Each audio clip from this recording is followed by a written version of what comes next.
Hi guys, and welcome back to the channel Held Dominance. Anthony here.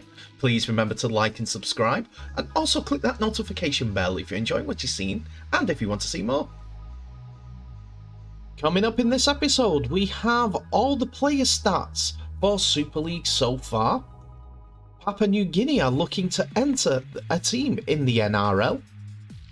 And Josh Charnley comments on meeting the person who sent him a death threat during a Super League game. We start today's episode with the news that the Papua New Guinea Rugby Football League is making a bid to join the NRL as the competition's 18th team. The PNG government, along with the local governing body PNG Rugby Football League and the Club Sports Foundation, officially launched a campaign to enter a team at an event in Port Moresby on Wednesday night. PNG says it's working to be able to demonstrate strong credentials as a prospective participant by 2025, now with the aim to join the league by 2030. The bid, they say, will celebrate and showcase Papua New Guinea's passion for the game, sporting talent, and events hosting capabilities, it says in its mandate. The bid has been backed by the PNG Prime Minister and his cabinet, and the country's sports minister was on hand to launch the event. Sport is part of the fabric of Papua New Guinea, the Minister Wesley Ramine said. Our PNG NRL bid is ready. The time to start the journey is now. We can't wait any longer. To make a strong case for the PNG NRL's bid, Papua New Guinea is the only country in the world where rugby league is the national sport. The country already has a team, the PNG Hunters, already playing in Australia as they are competing in the lower league Queensland Cup, and its national side, the Cummels, is the 5th place side in the world. Several Papua New Guinea's players already compete in the NRL and the NRLW, including big name stars like Melbourne Storm's Justin Olam and St George Illawarra women's team's Elsie Albert. The Papua New Guinea Rugby Football League chairman, who recently got re-elected to the position, Sandy Saka, here on the left, said, "We are confident we are a country of 10 million people, with rugby league played all over our country." Last year it was announced that the Queensland-based Dolphins were going to be the 17th NRL team set to join the competition in 2023. The announcement immediately set off debate about who would be the 18th team to prevent one club having a bye each round because of an uneven team. PNG will be coming up against contenders from Brisbane again, Perth and New Zealand in its attempts to secure a spot in the league. While the decision on the selection of the 18th team rests with the Australian Rugby League Commission, there has been Australian political support for PNG entering the NRL in the past. In 2018, the Labour Party moved a motion at its national conference to support the admission of a PNG side to the NRL if it was selected. This bid comes at a time when both major parties are looking to strengthen ties with Papua New Guinea. Mr. Saka said that he thought that this could help the bid at the time. Sport can become a vehicle of people-to-people relationships. It could strengthen the relationship between Australia and us, meaning Papua New Guinea. There are many avenues we're looking at selling this, and I think it can strengthen diplomatic relationships, not just at a governmental level, but people to people. Speaking at the bid's new launch, both the Australian and British High Commissioners to PNG attended the launch, and the idea of PNG entering a national competition in Australia has long been discussed, and the country had made a failed bid to join in 2019 and 2008 and 10. They said that they've learnt from the experiences of the 2010 bid. The work that the government has done in infrastructure and the work that Rugby League family has done to invest in our domestic competitions, we are pretty confident that we can sustain an NRL licence, said Saka. They have also got a commitment from the PNG government, as they're committing 10 million kina, around 3.8 million Australian dollars a year for 3 years to assist with the bid. There were some criticisms for how the money was going to be spent during the last bid, but the minister said the costs of the bid will not come at the expense of essential spending for the country. This is not a cynical exercise. It will be a transparent, well-planned endeavour, bringing the best in the industry together to map out our logistical next steps. Mr. Sakas and Mr. Ramine said they would work with stakeholders and partners on commercial strategies and planning, as it will cost significantly more than the 30 million kina to launch the team. The commercial aspects of the bid will now be to be focused for the PNG Rugby Football League, as it will be a central consideration for the Australian Rugby League Commission.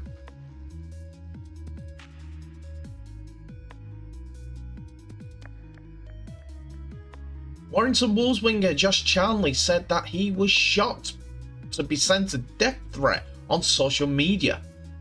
Warrington gave the man a long-term ban and strongly condemned the message. Charnley, though, went on to recently meet the person who sent him the message as part of the Rugby Football League's Tackle It campaign and accepted the apology. The Warrington man took to the settee in BBC's Mock Breakfast TV programme and said this about the entire experience. He wouldn't have said that to me in that room, no chance. If you can meet them, then you can get your point across, and hopefully they'll take it on the chin. The 30-year-old added, I don't know why I was targeted. It wasn't nice to see, and I don't want to be getting comments like that, and my family think I'm in danger. It's a shock. It shocked me at first. We don't go out there every week to get beat. Charnley has been on good form this year despite missing a couple of games, having made 9 appearances this season, scoring 8 tries. But for Warrington, has played 87 games and scored 50 tries, which is a fantastic record. Well, that just means that he scored 57 tries in 96 appearances for Warrington, while his time at Wigan saw him very, very fruitfully play 171 games and scored 162 tries.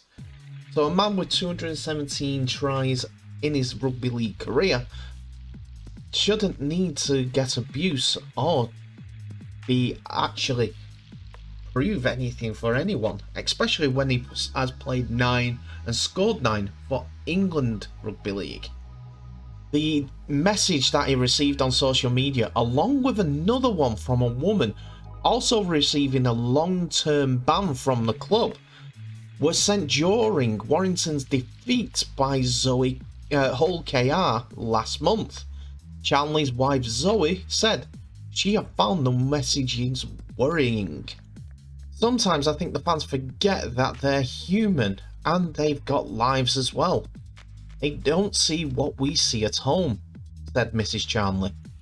I feel like it's always been there, but it's a lot easier for people to put it out there because of social media. It makes you worry because you don't know these people. We've never met this person. We don't know if he's going to do anything about these threats.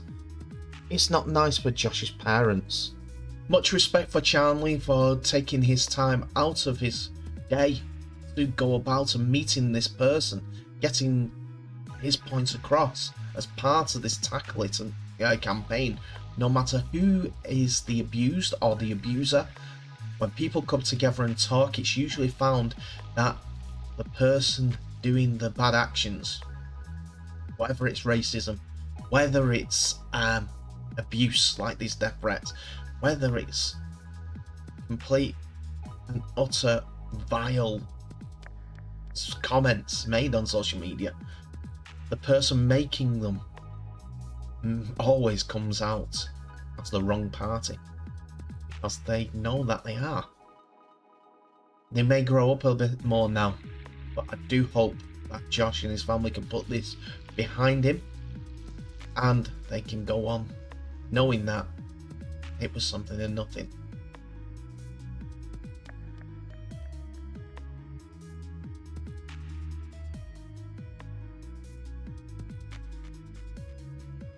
For the final part of this episode, we're going to have a look at how players are doing individually in the Super League, with their stats that have been they've been accruing during their games that they played, the 11 games so far this season.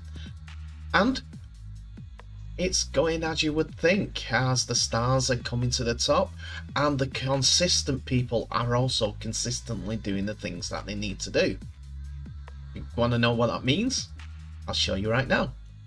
We start off with the top try scorer, as Jai Fields leads the way with 14 tries.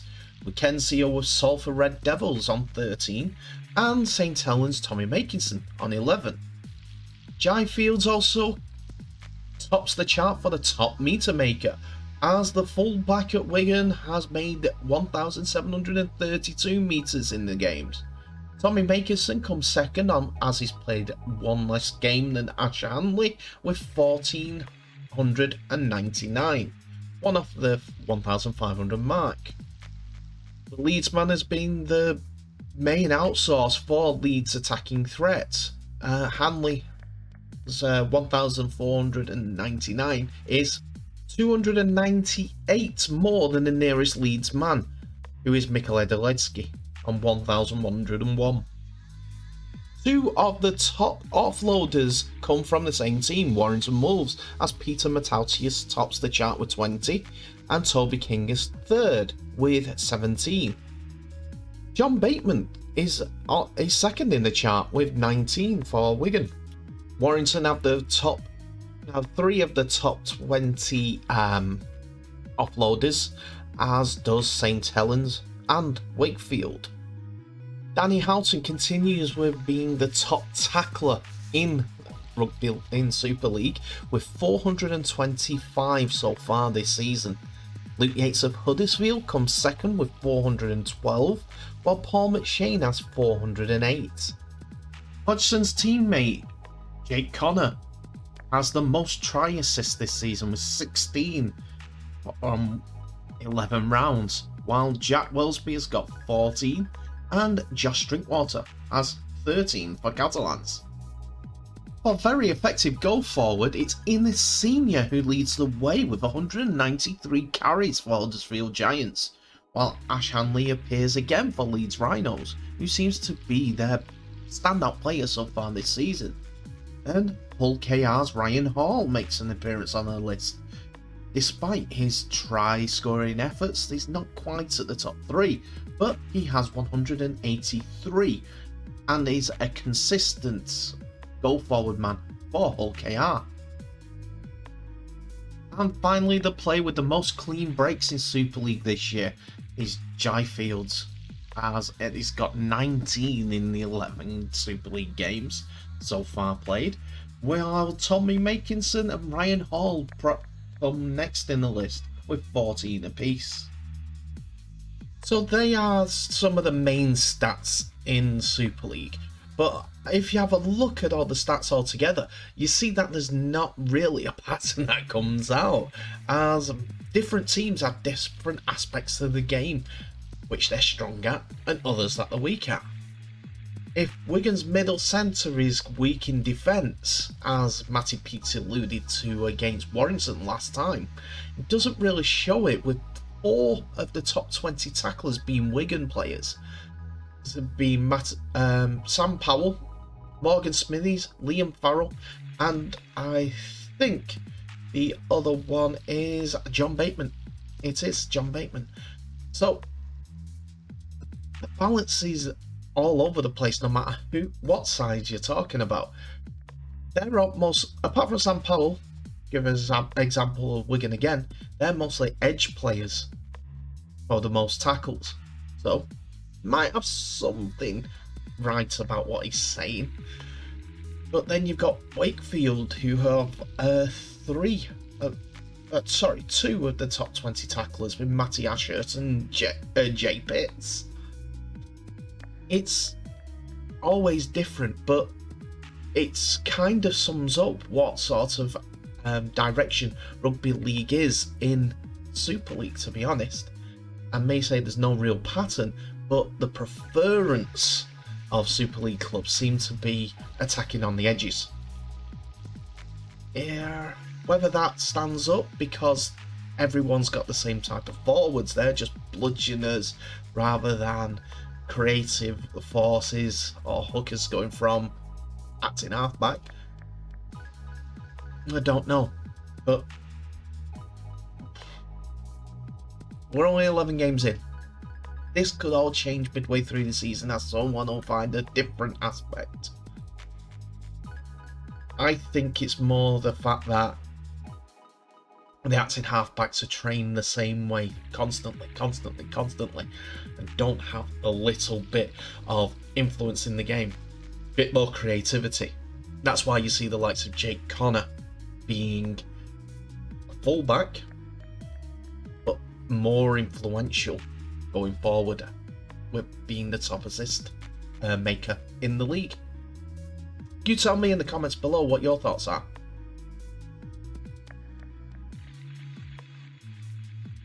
And that's it for another episode, ladies and gentlemen. Thank you so much for watching. Please remember to like, subscribe and share this video worldwide, as we need to keep getting the word out for the channel and rugby league in general.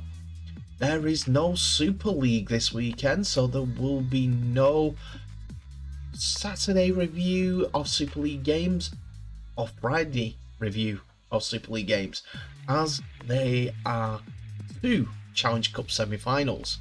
If you're in the Leeds area, Ellen Road is hosting those events, so get down there. Tickets are a little bit expensive, I do admit, but the events to see the Women's Challenge Cup final, the semi-finals, two of them, both being played, all three being played on Saturday. It's a rugby league smorgasbord. So, what are your thoughts on today's episode? Please give me all the comments that you can in the comment section. But I want to thank you for watching. Please remember to stay safe. I wish you all the best. And I'll see you in the next episode. Bye for now.